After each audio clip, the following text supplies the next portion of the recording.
नमस्कार दोस्तों, स्वागत है आपका हमारे चैनल अरावली पाठशाला पर। जब मैं गणेश सोलंकी आपके लिए लेकर आया हूँ क्लास 10 की मैथ। आज की इस क्लास के अंदर हम एक नया चैप्टर स्टार्ट करने वाले हैं क्लास 10 के लिए, पृष्ठ क्षेत्रफल तथा आयतन। बोर्ड एग्जाम में अपने लिए बहुत इंपॉर्टेंट है और यहाँ से जो सवाल आते हैं वो कॉन्सेप्ट पर आधारित होते हैं। वो जो कॉन्सेप्ट हैं वो इस चैप्टर के अंदर कुछ शेप हैं अपने पास 3D शेप, उनके जो भी पृष्ठ क्षेत्रफल और आयतन के फॉर्मूले हैं उन पर आधारित हैं। हमें उनके पृष्ठ क्षेत्रफल और आयतन के सारे फॉर्मूले याद करने हैं, वो फॉर्मूले किस प्रकार से बनते हैं वो समझना है और सवाल के अंदर उसको किस प्रकार से अप्लाई करना है वो अच्छे से सीखना है। सारी चीज़ें जब अपने क्लियर हो जाएंगी तब अपने लिए उन सवालों को हल करना बहुत ही आसान हो जाएगा।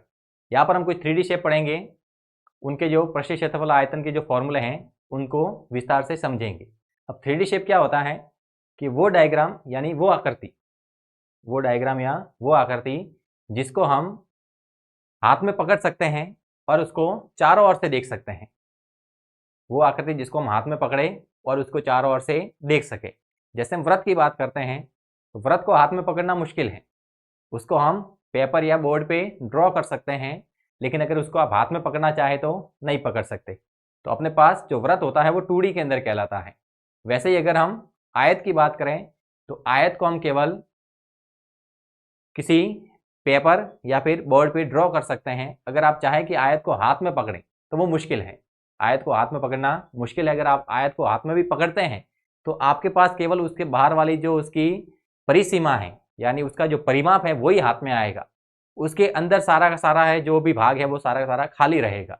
यानी आप आयत को भी पकड़ नहीं सकते, वैसे ही वर्ग को पकड़ नहीं सकते, त्रिभुज को भी पकड़ नहीं सकते। तो ये सारे जो हम शेप पढ़ते हैं, वृत्त, वर्ग, आयत, त्रिभुज, चतुर्भुज, ये सारे के सारे अपने पास 2D के अंदर होते हैं। अब 2D का मतलब ये है कि जिसके अंदर अपने पास 2 डायमेंशन होती है।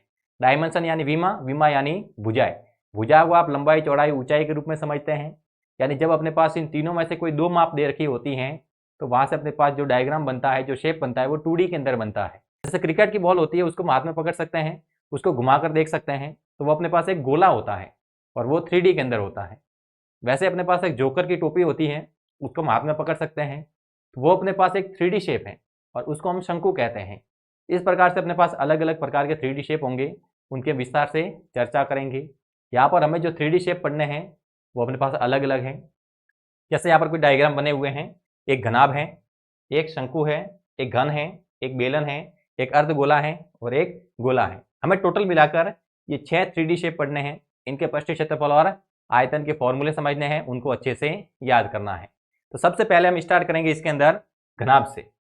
सबसे पहले हम इसके अंदर पढ़ेंगे घनाभ। अगर हम घनाभ की बात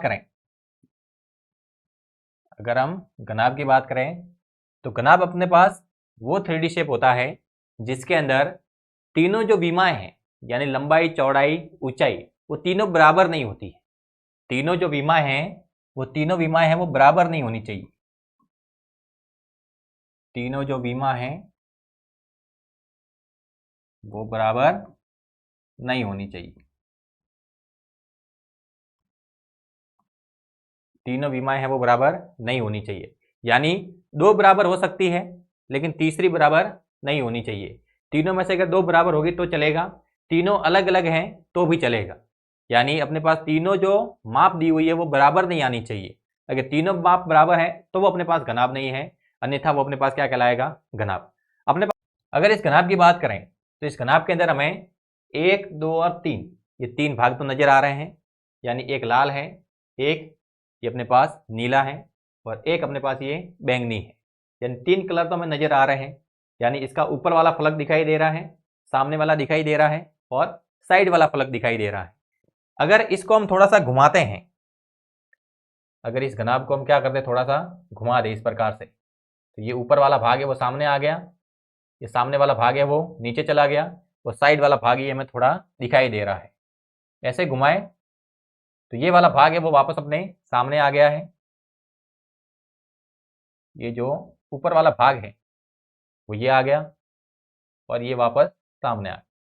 यानी ये अपने पास जो शेप है वो 3D के अंदर है। यानी ये जो शेप होता है घनाभ का वो 3D के अंदर होता है। यानी इसके अंदर तीनों विमाएं मौजूद होती हैं, लंबाई, चौड़ाई, ऊंचाई, तीनों यहाँ पर मौजूद रहेगी। अब यहाँ पर देखना, हमें इसका पृष्ठ क्षेत्रफल चाहिए। इस घनाभ का क्या चाहिए? पृष्ठीय क्षेत्रफल। यानी इसके अंदर बाहर वाली अगर सतह की बात करते हैं तो जिस सतह को हम छू सकते हैं वो उसका पृष्ठ कहलाता है, उसकी सतह कहलाती है। तो हमें उस सतह का क्षेत्रफल ज्ञात करना है जिसको हम छू सकते हैं, यानी जिसको हम टच करें वो उसका पृष्ठ कहलाएगा और हमें उसी का क्षेत्रफल चाहिए। तो एक ये ऊपर वाली सतह इसको टच कर सकते हैं, एक इसको टच कर सकते हैं, एक इसको टच कर सकते हैं। वैसे ही ये जो अपने पास बैंगनी वाली सतह है इसके जैसे कि जैसे सतह उस और भी होगी उसको टच कर सकते हैं। इस लाल के पीछे भी यहाँ पर सतह होगी उसको टच कर सकते हैं। ये नीला है तो इसके नीचे वाली जो सतह है वो भी नीचे नीली रहेगी, उसको भी हम टच कर सकते हैं। यानी टोटल मिलाकर अपने पास यहाँ पर 6 सतह है जिनको हम छू सकते हैं। यानी 1 2 3, ये 3 तो सामने नजर आ रही है, एक इसके इस तरफ है 4, एक इसके पीछे है 5 और एक इसके नीचे है। यानी टोटल मिलाकर कितनी सतह है 6। तो हमें उस सभी 6 सतहों का क्षेत्रफल ज्ञात करना है, तब जाके अपने पास इस घनाभ का पृष्ठीय क्षेत्रफल आ जाएगा। अगर हम इन 6 सतहों का क्षेत्रफल ज्ञात कर दें, उन सभी को जोड़ दें, तब जाके अपने पास इस घनाभ का पूरा पृष्ठीय क्षेत्रफल आ जाएगा।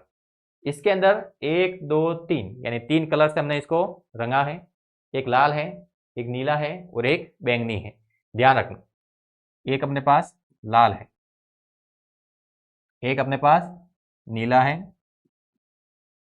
और एक अपने पास बैंगनी है। एक लाल है, एक नीला है, एक बैंगनी है। अगर इस डायग्राम को थोड़ा और ढंग से देखें तो इसको इस प्रकार से रखते हैं ताकि इसकी लंबाई चौड़ाई ऊंचाई हमें अच्छे से समझ में आ जाए। आप वैसे किसी को भी लंबाई ले सकते हैं, किसी को भी चौड़ाई ले सकते हैं, किसी को भी ऊंचाई ले सकते हैं, उससे कुछ भी फर्क नहीं पड़ेगा।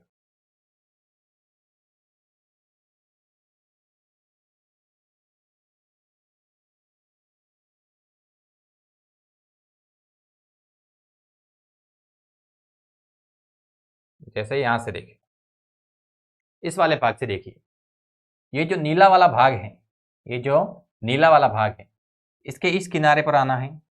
इस किनारे से सारी बातें अपने क्लियर हो जाती है कि इस किनारे से यहां तक इसको अगर हम लंबाई मानते हैं, इसको क्या मानते हैं लंबाई मानते हैं, ये अपने पास क्या हो जाएगी लंबाई। यहां से यहां तक इसको हम मानते हैं चौड़ाई और यहां से यहां तक इसको हम क्या मानते हैं ऊंचाई। इसको हमने लंबाई माना, इसको चौड़ाई माना और इसको क्या माना ऊंचाई माना। तो ये जो नीला वाला भाग है, ये जो नीला वाला भाग है उसके अंदर अपने पास लंबाई और चौड़ाई आ रही है। नीला वाला जो भाग है उसके अंदर लंबाई और चौड़ाई आ रही है। जो अपने पास लाल वाला भाग है उसके अंदर ऊंचाई और चौड़ाई है। एच मतलब ऊंचाई, बी मतलब चौड़ाई। तो जो लाल वाला भाग है उसके अंदर चौड़ाई और ऊंचाई है, लाल वाले भाग के अंदर चौड़ाई है और ऊंचाई है। और ये जो बैंगनी वाला भाग है उसके अंदर लंबाई है और ऊंचाई है। बैंगनी वाले भाग के अंदर अपने पास लंबाई है और ऊंचाई है। अब हम इस घन को, ये जो घनाभ है, इस घनाभ को क्या कर देते हैं खोल देते हैं। अगर हम इस घनाभ को क्या कर दें खोल दें, तो इसको जब हम खोलेंगे तो ये अपने पास कुछ इस प्रकार से आएगा। इस घनाभ को जब हमने खोला तो अपने पास ये जो 6 सतह थी वो 6 सतह अपने पास कुछ इस प्रकार से आती है। ये और ये वाली सतह आपस में बराबर रहेगी, ये और ये सतह आपस में बराबर रहेगी, ये और ये सतह आपस में बराबर रहेगी। अब देखना, लाल के अंदर चौड़ाई और ऊंचाई थी, तो लाल के अंदर ये हो जाएगी अपने पास यहां से यहां तक चौड़ाई, यहां से यहां तक ये क्या हो जाएगी ऊंचाई। ठीक है। नीले के अंदर अपने पास लंबाई और चौड़ाई थी, तो ये हो जाएगी यहां से यहां तक अपने पास लंबाई और यहां से यहां तक ये अपने पास हो जाएगी चौड़ाई। बैंगनी के अंदर लंबाई और ऊंचाई है, यानी यहां से यहां तक तो ये अपने पास क्या है लंबाई है और यहां से यहां तक ये अपने पास क्या है ऊंचाई है। देखना, जो लाल वाले भाग है वो अपने पास 2 है। लाल वाले फलक कैसे हैं 2 हैं। अगर मैं एक फलक का क्षेत्रफल ज्ञात कर दूं और उसको 2 के साथ में गुणा कर दूं तो इसका और इसका क्षेत्रफल आ जाएगा। अगर इसका क्षेत्रफल ज्ञात करना है तो ध्यान से इस आकृति को देखते हैं, तो ये आकृति अपने पास एक आयत के रूप की है। कौन से रूप की है आयत के रूप की। तो ये अपने पास हो जाएगी चौड़ाई इंटू ऊंचाई, क्योंकि आयत का क्षेत्रफल हम क्या लिखते हैं उसकी जो दोनों भुजाएं होती हैं उसका आपस में क्या कर देते हैं गुणा कर देते हैं।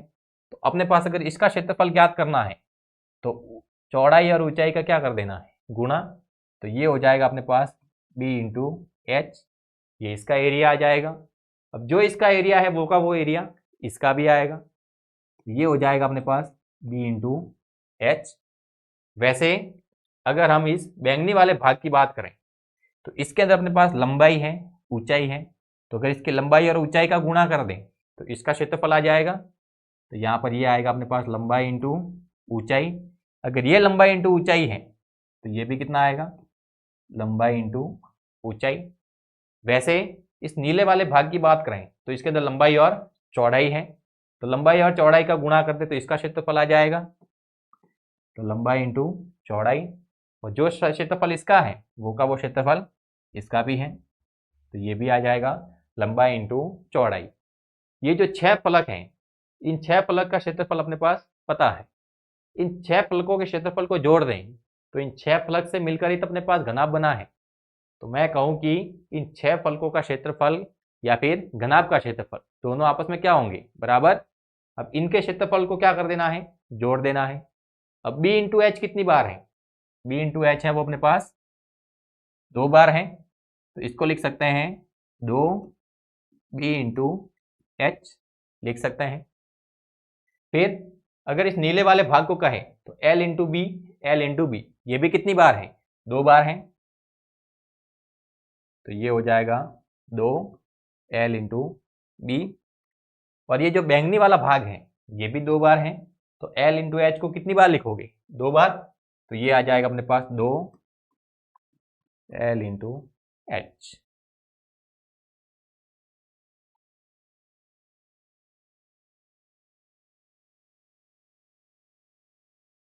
यानी यहां से अपने पास ये जो घनाभ था इसका पृष्ठीय क्षेत्रफल आ चुका है।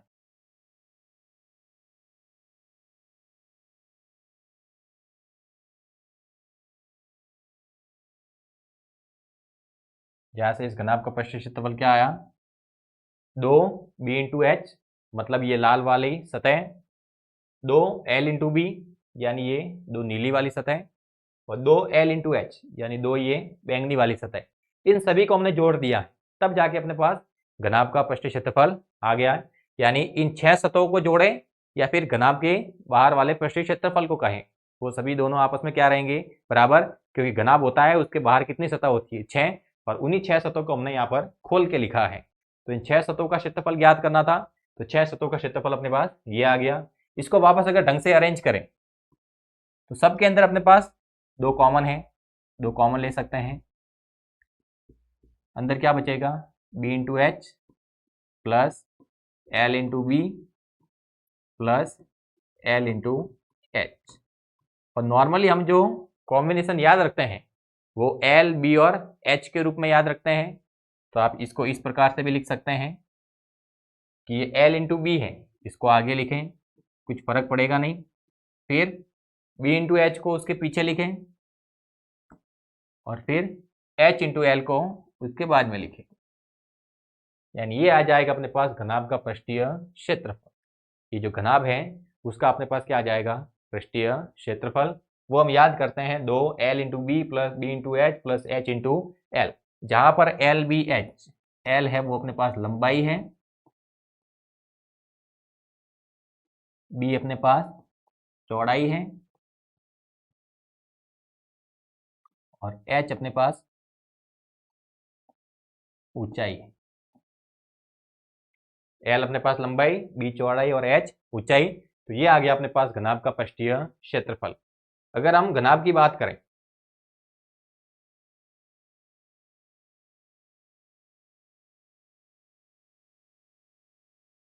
जैसे ये अपने पास एक घनाभ है, इस घनाभ के अंदर इस पॉइंट पर ये लंबाई हो जाएगी, ये चौड़ाई हो जाएगी और ये ऊंचाई हो जाएगी। अगर हम इन तीनों विमाओं का गुणा कर देते हैं, तीनों विमाओं का क्या कर देते हैं, गुणा कर देते हैं, तब जाके इस घनाभ का अपने पास आयतन आएगा। यानी यहां पर हम लिख सकते हैं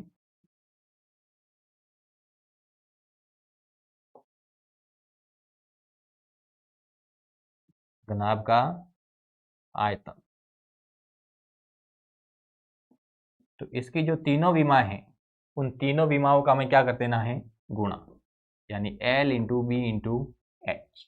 ये अपने पास आएगा घनाभ का आयतन। सारी चीजें वो समझने की है कि जैसे अपने पास ये घनाभ है, इस घनाभ के अंदर एक सतह ये, एक ये नीचे वाली 2, एक ये 3, एक ये 4, एक इधर वाली ये 5 और एक ये सामने वाली 6। इन 6 सतहों को हमने खोल के इस प्रकार से लिखा है। तो प्रत्येक सतह के अंदर अपने पास 2 डायमेंशन होगी, 2 विमा होगी। वो एल बी हो सकती है, बी एच हो सकती है, एच एल हो सकती है। तो 6 का हमने क्या निकाल दिया, एरिया निकाल दिया। इन 6 को अगर हम मिला देंगे तो अपने पास वापस क्या बनेगा, ये घनाभ बनेगा। और इस घनाभ का जो पृष्ठीय क्षेत्रफल होगा, इसके बाहर वाली ये 6 सतह होगी। तो 6 सतह का क्षेत्रफल कहें या फिर इस घनाभ का पृष्ठीय क्षेत्रफल कहें, वो दोनों आपस में क्या होंगे, बराबर। तो 6 सतहों का हमने क्षेत्रफल निकाला, अपने पास ये आया और इसी को हम घनाभ का पृष्ठीय क्षेत्रफल कहते हैं।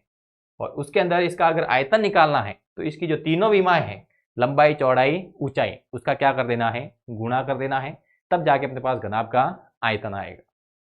अगर इस घनाभ के अंदर एक और चीज निकालना चाहते हैं कि इसका हम पार्श्व पृष्ठीय क्षेत्रफल ज्ञात करें। पार्श्व पृष्ठीय क्षेत्रफल मतलब आमने सामने की भुजाओं का केवल ऊपर और नीचे वाली को छोड़ देना है।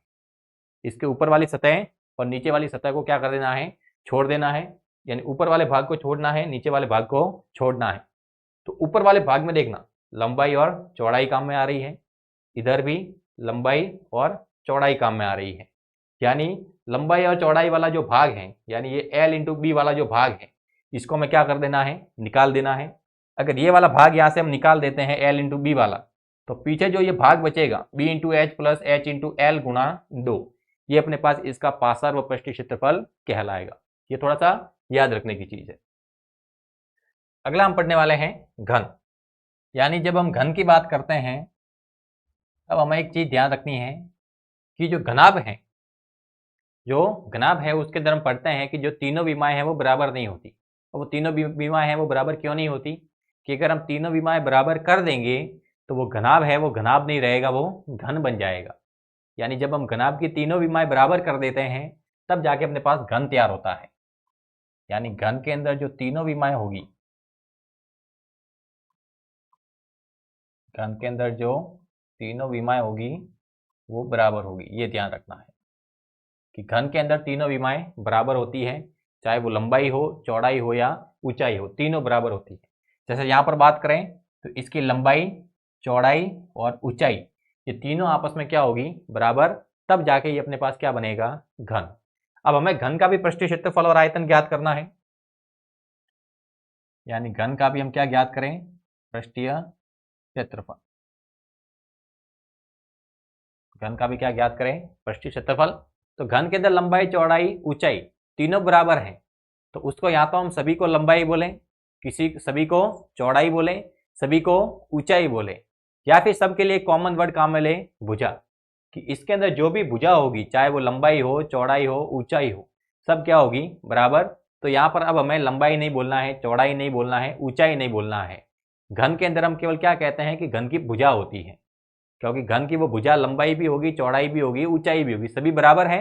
यानी इसके अंदर सारी की सारी लंबाई होती है, सारी की सारी चौड़ाई होती है, सारी की सारी ऊंचाई होती है। तो उसको हमने कॉमन रूप से एक ही नाम दिया कि घन के अंदर लंबाई, चौड़ाई, ऊंचाई तीनों अलग अलग बोलने की जरूरत नहीं है। घन के अंदर सबकी जगह हम एक ही एलिमेंट काम में लेते हैं और वो होती है भुजा। यानी घन के अंदर अपने पास भुजा होती है। घन के अंदर क्या होती है, भुजा। अब इस घन की अगर बात करते हैं, ये अपने पास जो घन है, इसका अगर हमें पृष्ठीय क्षेत्रफल ज्ञात करना है, इस घन का हम पृष्ठीय क्षेत्रफल ज्ञात करना चाहते हैं, तो जैसे घनाभ होता है उसके 6 फलक होते हैं, तो उस घनाभ से ही तो घन बना है कि घनाभ के अंदर जो तीनों विमाएं होती है वो अलग अलग होती हैं। घन के अंदर तीनों विमाएं एक जैसी होती है, तो दोनों के अंदर फर्क तो नहीं है, दोनों के शेप है वो तो एक जैसे ही है, केवल एक है हो सकता है थोड़ा लंबा हो, एक चौड़ा हो, एक ऊंचा हो। जबकि घन के अंदर जो तीनों भाग हैं वो बराबर हैं, दिखने में दोनों एक जैसे ही होंगे, दोनों के जो फलक होंगे वो आपस में बराबर होंगे। उसके भी 6 फलक हैं, इसके भी 6 फलक हैं। अब इसका हमें पृष्ठीय क्षेत्रफल ज्ञात करना है, तो इसके जो 6 फलक होंगे वो कुछ इस प्रकार से होंगे। इसके 6 के जो 6 फलक हैं वो आपस में बराबर होंगे, यानी 1 2 3 4 5 6, ये 6 के 6 फलक है वो अलग अलग नहीं है, 6 के 6 फलक है वो आपस में बराबर हैं, इसमें से कोई भी अलग नहीं है, 6 के 6 फलक हैं सभी आपस में बराबर हैं। अब इसके लिए हम लंबाई चौड़ाई नहीं लिखते हैं, इसके लिए हम लंबाई और चौड़ाई नहीं लिखेंगे। इसके लिए अगर हम इसको भुजा कहते हैं। इसको क्या कहते हैं? भुजा। तो ये भी अपने पास क्या हो जाएगी? भुजा हो जाएगी। अगर ये भुजा है तो ये भी अपने पास क्या हो जाएगी? भुजा। और अगर इसका क्षेत्रफल ज्ञात करना है तो ये भी अपने पास क्या है? एक आयत है। और कैसा आयत? जिसके आमने सामने की भुजा बराबर है। और आमने सामने की भुजा यानी ये भुजा है तो ये भी भुजा, ये भुजा है तो ये भी भुजा। अगर ये ए है, ये भी ए है, ये ए है, ये भी ए है, चारों भुजाएं बराबर होगी। तो जब अब घनाभ की बात करते हैं तो वहां पर तो जो आमने सामने की भुजा बराबर हो रही थी तो वो आयत बन रहा था, क्योंकि वहां पर आमने सामने की भुजा बराबर थी। यहाँ पर आमने सामने की तो भुजा बराबर है, लेकिन सभी माप में आपस में क्या है? बराबर, यानी इसकी चारों भुजाएं बराबर कहलाएगी। तो जो घनाभ होता है उसके अंदर तो जो प्रत्येक फलक है वो आयत के आकार का बनता है, जबकि जो घन होता है उसके अंदर प्रत्येक फलक है वो वर्ग के आकार का होता है, क्योंकि इसकी चारों भुजाएं आपस में क्या हो जाती है? बराबर। ये भी भुजा, ये भी भुजा, ये भी भुजा, ये भी भुजा, यानी चारों चारों बराबर हैं। इसका अगर हमें क्षेत्रफल ज्ञात करना है तो भुजा इंटू भुजा, ये हो जाएगा भुजा स्क्वायर, यानी इसका क्षेत्रफल आ गया भुजा स्क्वायर। तो इसका क्षेत्रफल भी कितना आ जाएगा? इसका क्षेत्रफल भी आ जाएगा अपने पास भुजा स्क्वायर। इसका क्षेत्रफल क्या आएगा? इसका भी क्षेत्रफल आ जाएगा भुजा स्क्वायर। इसका क्षेत्रफल वो भी भुजा स्क्वायर। इसका क्षेत्रफल वो भी भुजा स्क्वायर। इसका क्षेत्रफल वो भी आएगा अपने पास भुजा स्क्वायर। 1 2 3 4 5 6, यानी भुजा स्क्वायर को हमने कितनी बार लिखा है? 6 बार। तो सभी को जोड़ दें तो भुजा स्क्वायर प्लस भुजा स्क्वायर प्लस भुजा स्क्वायर प्लस भुजा स्क्वायर प्लस भुजा स्क्वायर प्लस भुजा स्क्वायर, ये क्या हो जाएगा अपने पास? 6 भुजा स्क्वायर। ये आएगा अपने पास 6 इंटू भुजा स्क्वायर। ये कहलाता है घन का पृष्ठीय क्षेत्रफल। तो घन के अंदर 6 फलक होते हैं। 6 के 6 जो फलक हैं वो वर्ग के आकार के होते हैं, और वर्ग के अंदर चारों भुजाएं बराबर होती हैं। तो अगर एक भुजा हमने ए मानी है तो दूसरी भी ए होगी, तीसरी भी ए होगी, चौथी भी ए होगी। अब वर्ग का क्षेत्रफल होता है भुजा स्क्वायर, यानी ए इंटू ए स्क्वायर, यानी इसके अंदर 6 फलक है यानी 6 वर्ग हैं। तो घन का पृष्ठ क्षेत्रफल ज्ञात करना है, यानी 6 वर्गों का पृष्ठ क्षेत्रफल ज्ञात करना है। तो 6 वर्गों का पृष्ठ क्षेत्रफल यानी 6 इंटू भुजा स्क्वायर। तो घन का जो पृष्ठ क्षेत्रफल होगा वो आ जाएगा अपने पास 6 इंटू भुजा स्क्वायर। अब इसका अगर हमें आयतन ज्ञात करना है, इसका क्या ज्ञात करना है? आयतन। तो जैसे अपने पास घनाभ होता है उसके अंदर हम लिखते हैं L into B into H, यानी यहाँ पर लंबाई, चौड़ाई और ऊंचाई जब घनाभ की बात करते हैं तो तीनों अलग अलग होती है, लेकिन जब घन के अंदर जाते हैं हम तो वहाँ पर अपने पास लंबाई, चौड़ाई, ऊंचाई अलग अलग नहीं होती है, वहाँ पर तीनों बराबर होती है, और उसके लिए हम भुजा को काम में लेते हैं। तो यहाँ पर ये हो जाएगा भुजा इंटू भुजा इंटू भुजा। भुजा का 3 बार गुणा किया है तो ये अपने पास बन जाएगा भुजा क्यूब। तो अपने पास जो घन है उस घन का आयतन क्या आ जाता है? भुजा क्यूब। घन का जो पृष्ठ क्षेत्रफल है वो आता है 6 इंटू भुजा स्क्वायर। घन के अंदर 6 फलक होते हैं, प्रत्येक फलक है वो वर्ग के आकार का होता है। तो एक फलक का जो पृष्ठ क्षेत्रफल है वो हो जाएगा भुजा स्क्वायर, 6 फलक है तो हो जाएगा 6 इंटू भुजा स्क्वायर। तो अपने पास घन कंप्लीट हो गया है, घनाभ कंप्लीट हो गया है। तीसरा हम पढ़ते हैं बेलन।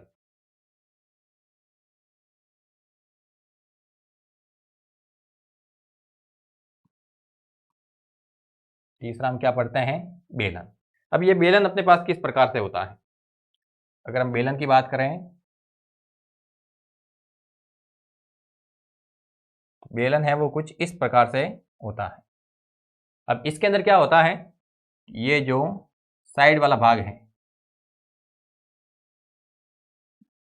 वो इसका वक्र पृष्ठ कहलाता है। इसको हम गोल गोल घुमा रहे हैं, इस प्रकार से इसको क्या कर रहे हैं? घुमा रहे हैं। तो साइड में जो भाग है वो इसका वक्र पृष्ठ कहलाता है। ये जो साइड में जो भाग है वो वक्र पृष्ठ कहलाएगा। इसके अलावा इसके ऊपर जो ये भाग होता है ये वृत्त के आकार का होता है। साथ में इसके ये जो नीचे वाला भाग है वो भी वृत्त के आकार का है, यानी साइड में तो कैसा है? राउंड है, ऊपर वृत्त के आकार का है, नीचे भी वृत्त के आकार का है। यानी इसका जब हम पृष्ठ क्षेत्रफल ज्ञात करेंगे तो वो पृष्ठीय क्षेत्रफल इसका दो प्रकार से निकलेगा। दो प्रकार से कैसे? कि जैसे हम केवल इस प्रकार बात करें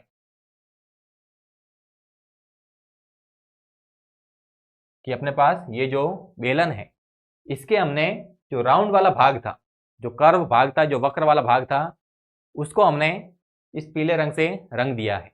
यानी हमने इसके जो वक्र वाला भाग था उसको केवल पीले रंग से रंगा है। तो ये जो वक्र वाला भाग है इसका वक्र पृष्ठ कहलाता है। ये इसकी जो सतह है वो कर्व सतह है, यानी वक्र पृष्ठ वाली सतह है। तो इसका जो क्षेत्रफल है वो वक्र पृष्ठ के रूप में निकलता है और कुल पृष्ठ के रूप में निकलता है।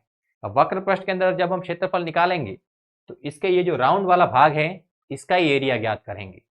यानी जब हम बेलन के वक्र पृष्ठ की बात करते हैं,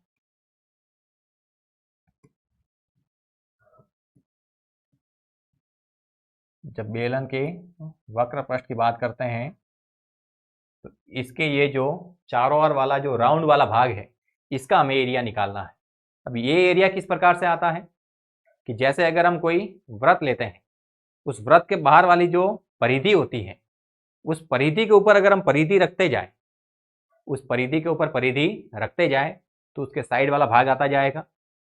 जो परिधि के ऊपर परिधि रख रहे हैं तो उसके साइड वाला भाग है वो आता जाता है। और जैसे ही उस परिधि को हम h बार रखते हैं, यानी वो परिधि कितनी बार रखनी है उसका हमें आइडिया नहीं है, तो हम कहते हैं कि उस परिधि को हमने h बार जमाया है।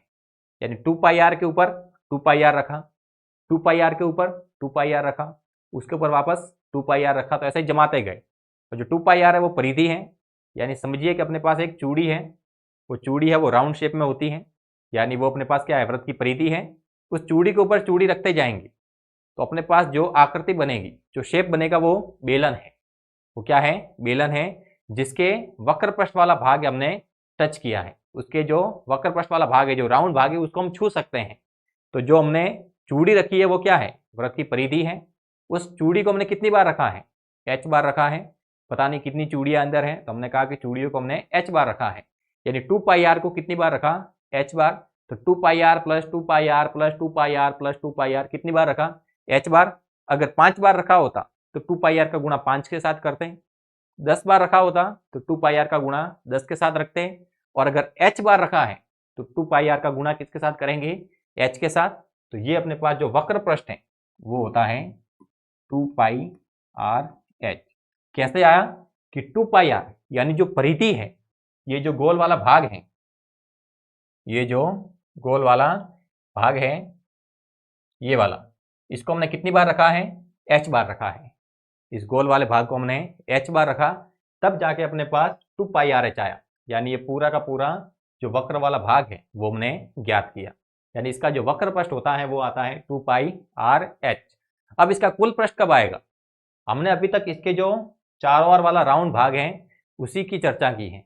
अभी ऊपर वाले भाग और नीचे वाले जो वृत्ताकार भाग है उसके बारे में डिस्कस नहीं किया है। अगर इसके हम इस वाले भाग की बात करते हैं, देखना जब इसको हम ऐसे देखेंगे तो ये अपने पास इधर से इधर तक ये पूरा का पूरा क्या है? खुला रहेगा। ये पूरा का पूरा कैसा रहेगा? खुला रहेगा, क्योंकि इसके ऊपर वाले भाग को हमने बंद नहीं किया है, इस नीचे वाले भाग को भी बंद नहीं किया है। यानी हमने केवल इसको केवल साइड में से ही कलर किया है। यानी जो इसका एरिया निकाला है वो उसके साइड वाला निकाला। ये जो साइड वाला एरिया था पूरा का पूरा, इसको हमने ज्ञात किया। ये जो पीला वाला साइड वाला एरिया है इसको हमने ज्ञात किया है। इसके इस ऊपर वाले भाग और नीचे वाले भाग को हमने ज्ञात नहीं किया है। ये भाग है वो भी हमें ज्ञात करने हैं। अगर इस वाले भाग की बात करते हैं तो ये अपने पास कौन से आकार का है? वृत्त के आकार का है। तो जब साइड वाला भाग निकालते हैं तो वो तो कहलाता है वक्र पृष्ठ। और जब हम इसका कुल पृष्ठ निकालते हैं, जब हम इसका कुल पृष्ठीय क्षेत्रफल ज्ञात करते हैं, जब कुल पृष्ठीय क्षेत्रफल ज्ञात करेंगे तो वक्र पृष्ठ तो लेना ही है, जो साइड वाला राउंड वाला भाग है उसको तो लेना ही है। ये जो नीचे वाला गोल भाग है इसको भी बंद कर देना है, इसको भी बंद करना है। और ये जो ऊपर वाला भाग है ये, इसको भी बंद कर देना है। हम इस वाले भाग को बंद करते हैं सफेद कलर से। ये इसको क्या कर दिया? बंद कर दिया। यानी ऊपर वाला जो भाग था उसको हमने भर दिया है। और ये वाला जो भाग है वो कौन से आकार का है? वृत्त के आकार का है। यानी यहाँ पर हमने क्या रखा है? वृत्त रखा है। यानी वृत्त का क्षेत्रफल रखा है। वृत्त का क्षेत्रफल मतलब वृत्त का क्षेत्रफल यानी यहां पर हमने रख दिया है पाई आर स्क्वायर, इधर पाई आर स्क्वायर रख दिया। वैसे ही यहां पर भी क्या रख सकते हैं हम, ये वाला जो भाग है इसको भी बंद करना है, तो इसको भी हम व्हाइट रंग से भर देते हैं।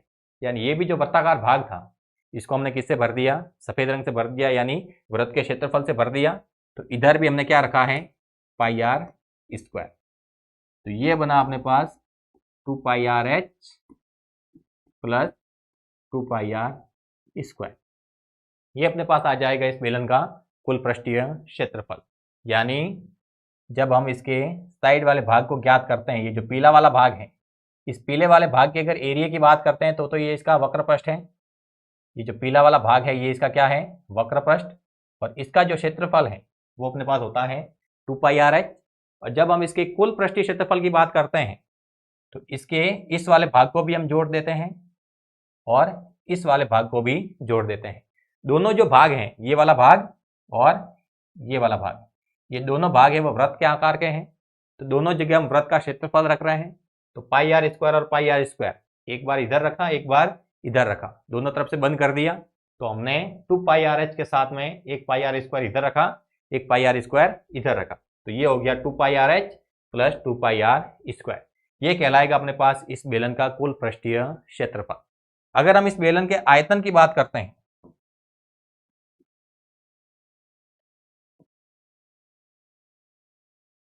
अगर इस बेलन के हम आयतन की बात करें तो ये आयतन कैसे आएगा, जैसे ये वृत्ताकार भाग है, ये वृत्त वाला भाग है। अगर मैं कहूं कि ये पूरा का पूरा पैक है, जैसे इससे पहले जब हमने इसको कलर नहीं किया था और केवल 2 पाई आर एच लिखा था, तब ये क्या था, यहां से पूरा का पूरा खुला था। हमने केवल परिधि के ऊपर क्या रखी थी, परिधि। उस वृत्त से अपने कोई लेना देना नहीं था, हमने केवल परिधि के ऊपर परिधि रखी थी। यानी 2 पाई आर एच को कितनी बार जमाया था, एच बार जमाया था, और बीच में से सारा भाग कैसा था, खाली था। तब अपने पास वो उसका पृष्ठीय क्षेत्रफल था, क्योंकि हमें उसके साइड वाली जगह ज्ञात करनी थी। जब हम उसके आयतन की बात करते हैं तो आयतन का मतलब होता है कि उसके द्वारा घिरी गई कुल जगह। जब कुल जगह की बात करेंगे तो अंदर का जो खाली वाला भाग है उसको भी भर देना है। तो जब खाली वाले भाग को भरेंगे तब हम परिधि को परिधि के ऊपर नहीं जमाएंगे, तब हम वृत्त के ऊपर वृत्त को जमाएंगे। यानी एक अपने पास जो गोल रोटी होती है उसको हम एक वृत्त मान सकते हैं। तो सेम शेप की अगर हम एक रोटी के ऊपर एक रोटी रखते जाएं तो अपने पास जो शेप बनेगा वो अपने पास एक बेलन का शेप बनेगा। अब गोल रोटी है, वृत्त के आकार की है, यानी वो पाई आर स्क्वायर है। और पाई आर स्क्वायर हम रखते जा रहे हैं। तो पाई आर स्क्वायर हमको हम कितनी बार रखें, अब वो कितनी रोटी है उसकी हमें जानकारी नहीं है, तो मानते हैं कि वो हमने एच बार रखा है। कितनी बार रखा है, एच बार। तो पाई आर स्क्वायर को हमने जब एच बार रखा तो वो हो गया अपने पास पाई आर स्क्वायर इंटू एच। 2 बार रखा होता तो 2 के साथ में गुणा करते, जैसे यहाँ पर ऊपर और नीचे 2 बार रखा था तो 2 के साथ में गुणा किया। वैसे ही 10 बार रखते तो 10 के साथ में गुणा करते। वैसे ही पाई आर स्क्वायर को हमने एच बार रखा है तो वो हो गया अपने पास पाई आर स्क्वायर एच। एक रोटी का जो क्षेत्रफल है वो पाई आर स्क्वायर के बराबर, यानी गोल है, वृत्त के आकार की है, और उसको हमने एच बार रखा है, यानी पाई आर स्क्वायर को एच बार रखा तो वो बन गया अपने पास पाई आर स्क्वायर एच। यानी जो बेलन है उसका हम आयतन लिखेंगे पाई आर स्क्वायर एच। ये जो बेलन होता है अपने पास, उस बेलन के अंदर अगर हम इसकी जो माप होती है उसकी बात करें तो यहां से यहां तक तो ये इसकी क्या कहलाएगी, ऊंचाई कहलाएगी।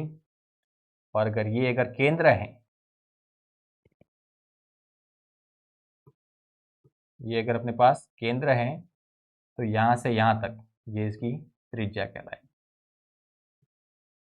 यहां से यहां तक ये इसकी क्या कहलाएगी, त्रिज्या कहलाएगी। ये r है और यहां से यहां तक ये क्या हो जाएगा, इसके लिए ऊंचाई h।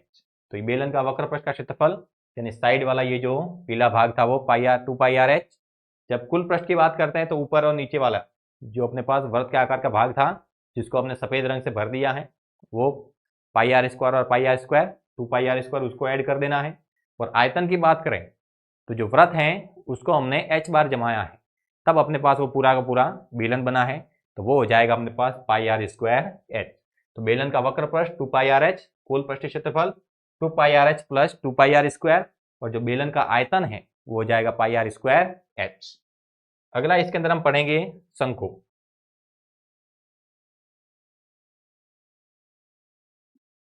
अगला हमें पढ़ना है शंकु। अगर शंकु की बात करें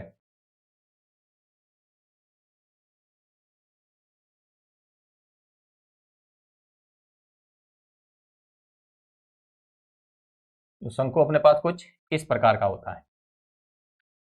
अगर इसके साइड वाले भाग की बात करें, जैसे बेलन के अंदर जो राउंड भाग था, जो चारों ओर जो राउंड भाग था, वैसे शंकु के अंदर भी होता है। जैसे हम आइसक्रीम खाते हैं, जो कॉर्न खाते हैं, वो होता है अपने पास शंकु के आकार का। जो जोकर की टोपी होती है वो भी अपने पास शंकु के आकार की होती है। जो बर्थडे पर जो टोपी लाते हैं वो भी अपने पास शंकु के आकार की होती है। तो उसके अंदर जो साइड वाला भाग होता है, जो अपने पास तिकोना भाग होता है, वो उसके लिए उसका वक्र पृष्ठ कहलाता है। और जो नीचे वाला भाग होता है, जो गोल भाग होता है, वो वृत्ताकार भाग जब शामिल कर देते हैं तो उसका कुल पृष्ठ आता है। जैसे बेलन के अंदर जैसे हम वृत्ताकार भाग को शामिल कर लेते थे तो उसका कुल पृष्ठ आता था, तो वैसे शंकु के अंदर भी जब इस वृत्ताकार भाग को शामिल कर देंगे तो उसका कुल पृष्ठ आएगा। क्योंकि ये जो वृत्ताकार भाग है इसका इसके वक्र पृष्ठ से कोई लेना देना नहीं है। वक्र पृष्ठ का मतलब होता है कि इसके जो राउंड वाला भाग है वो ज्ञात करना है। तो इसके अगर वक्र पृष्ठ की बात करें तो इसका जो वक्र पृष्ठ है वो अपने पास कुछ इस प्रकार से दिखाई देगा। इसका जो वक्र पृष्ठ है वो कुछ ऐसा है। ये सारा जो भाग है वो इसका वक्र पृष्ठ है। ये सारा भाग इसका क्या है? वक्र पृष्ठ। तो ये जो बेलन होता है उसके जैसे कि जैसे जो शंकु है उसका भी हम वक्र पृष्ठ ज्ञात करते हैं। तो बेलन के अंदर भी वक्र पृष्ठ होता है, शंकु के अंदर भी वक्र पृष्ठ होता है। घन और घनाभ जब हमने पढ़ा था तो वहां पर कुछ भी वक्र पृष्ठ वाला भाग नहीं था। वहां पर सारे के सारे जो माप थी वो फलक के रूप में थी। फलक था वहां पर जहां पर लंबाई चौड़ाई लिखते थे। यहाँ पर अपने पास वक्र पृष्ठ यानी राउंड वाला भाग है। तो बेलन के अंदर भी राउंड वाला भाग होता है यानी वक्र पृष्ठ होता है। शंकु के अंदर भी राउंड वाला भाग होता है यानी वक्र पृष्ठ होता है। तो शंकु का जो वक्र पृष्ठ है उस शंकु का वक्र पृष्ठ हम निकालते हैं पाई आर एल से। जो शंकु है उसका वक्र पृष्ठ किससे निकालते हैं? पाई आर एल से। और जब इसका हम कुल पृष्ठ ज्ञात करते हैं,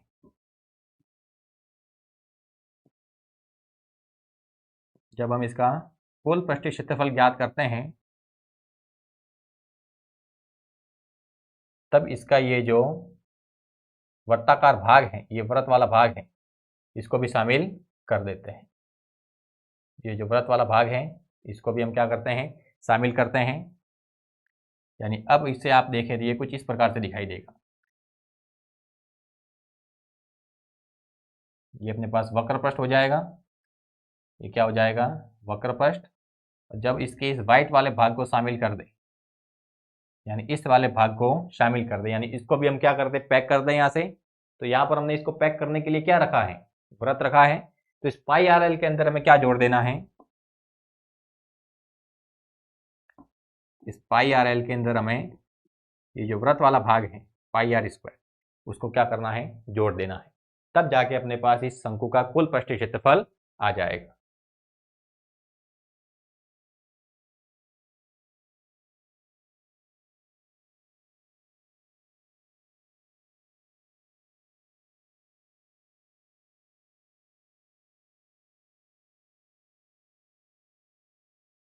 इसके अंदर अपने पास अगर हम माप की बात करें, इसके अंदर अगर इसकी हम कुछ माप देखना चाहते हैं कि इसके अंदर इसकी माप कौन कौन सी होती है, तो देखना यहां से यहां तक,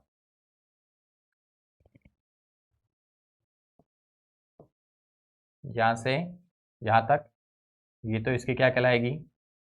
त्रिज्या कहलाएगी। यहां से यहां तक तो ये इसकी क्या कहलाएगी? त्रिज्या।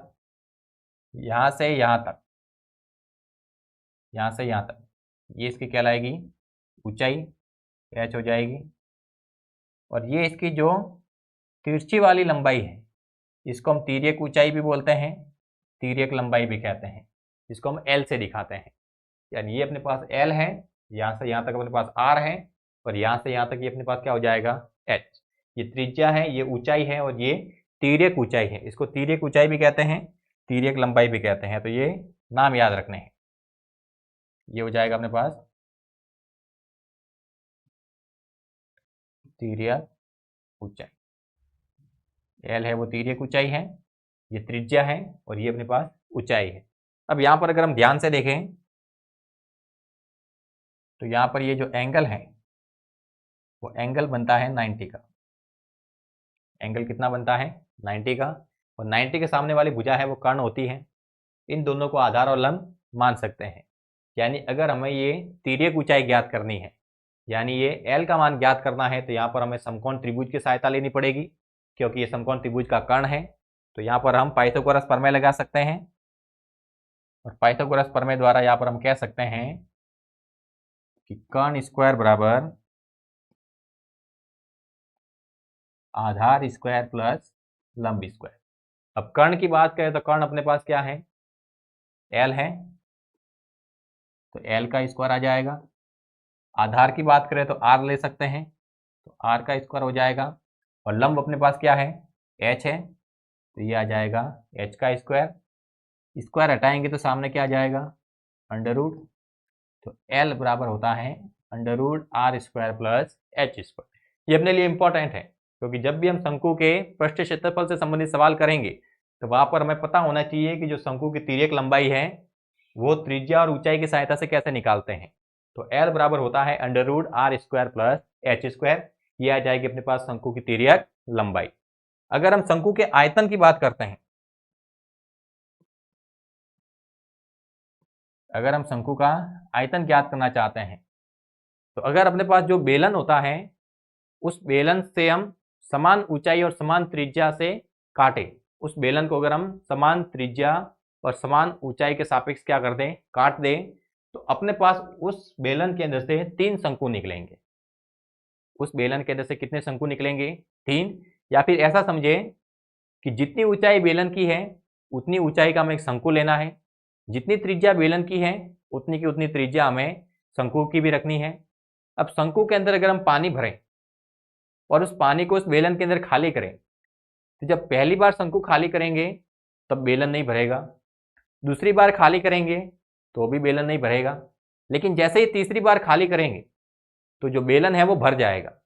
इसका मतलब क्या हुआ कि जो बेलन है वो शंकु का 3 गुना है। जो बेलन है वो शंकु का 3 गुना है। और इसी बात को ऐसे कह सकते हैं कि जो शंकु है वो बेलन का तीसरा भाग है। शंकु है वो बेलन का तीसरा भाग है, यानी जो शंकु का आयतन होगा वो बेलन के आयतन का तीसरा भाग होगा। यहाँ पर हम कह सकते हैं कि जो शंकु का आयतन है वो बेलन के आयतन का तीसरा भाग होता है, क्योंकि 3 शंकु मिलकर बेलन बनाते हैं, या फिर कह सकते हैं बेलन में से 3 शंकु निकलते हैं। तो ये हो जाएगा 1/3 पाई आर स्क्वायर। ये आ गया अपने पास शंकु का आयतन। तो शंकु का आयतन होता है वो कितना होता है? 1/3 पाई आर स्क्वायर एच। तो अपने पास शंकु कंप्लीट हो गया है, बेलन कंप्लीट हो गया है, घन कंप्लीट हो गया है, घनाभ कंप्लीट हो गया है। अपने पास 2 शेप और बचे हैं। अगला शेप है अपने पास गोला। अगला शेप अपने पास क्या है? गोला। अब ये जो गोला होता है, ये अपने पास जो गोला होता है तो अपने पास कुछ वृत्त के जैसा ही दिखाई देता है।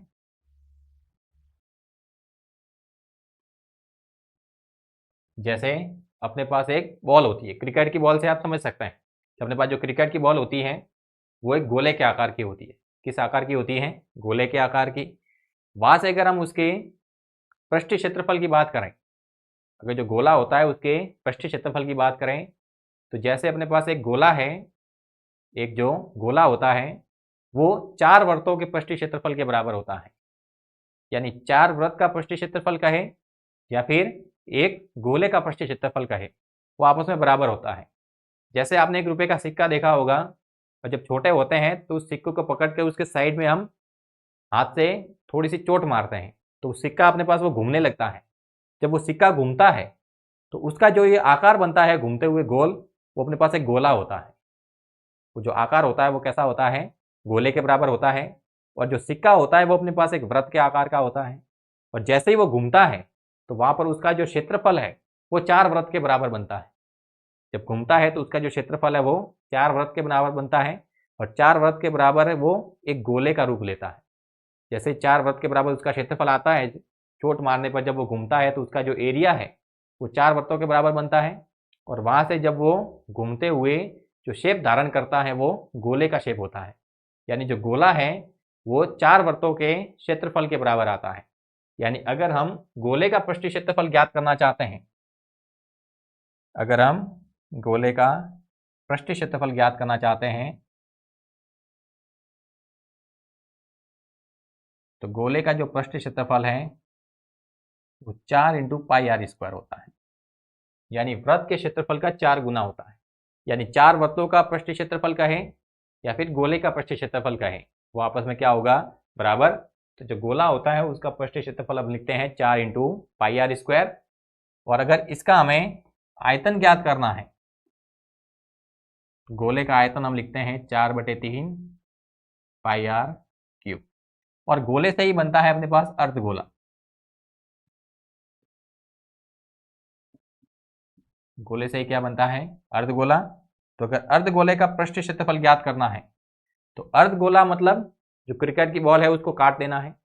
जैसे ही क्रिकेट की बॉल को काटेंगे तो उसके 2 टुकड़े हो जाएंगे। तो जैसे ही उसको काटा तो उसका जो पृष्ठ है वो अपने पास नीचे वाला जो भाग है वो वक्र पृष्ठ के रूप में रह जाएगा। नीचे वाला जो भाग है वो वक्र पृष्ठ के रूप में रहेगा, वक्र के आकार का है, जिसके ऊपर एक वृत्ताकार भाग और शामिल है। यानी जैसे ही गोले को काटते हैं वहां पर अर्धगोला बनता है।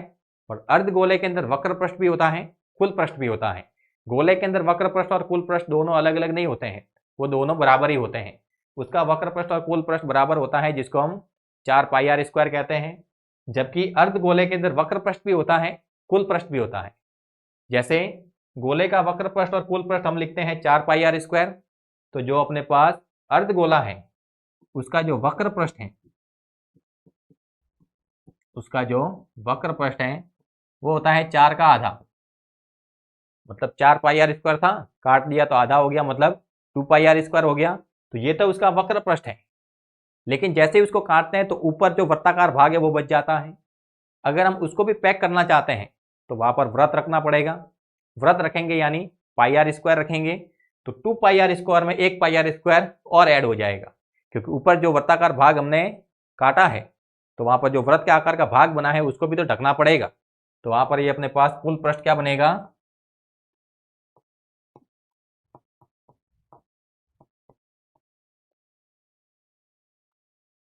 अर्धगोले का जो कुल पृष्ठीय क्षेत्रफल है हो जाएगा 3 πr²। और अर्धगोले के अगर आयतन की बात करें तो वो गोले के आयतन का आधा होता है। अर्धगोले का आयतन हो जाएगा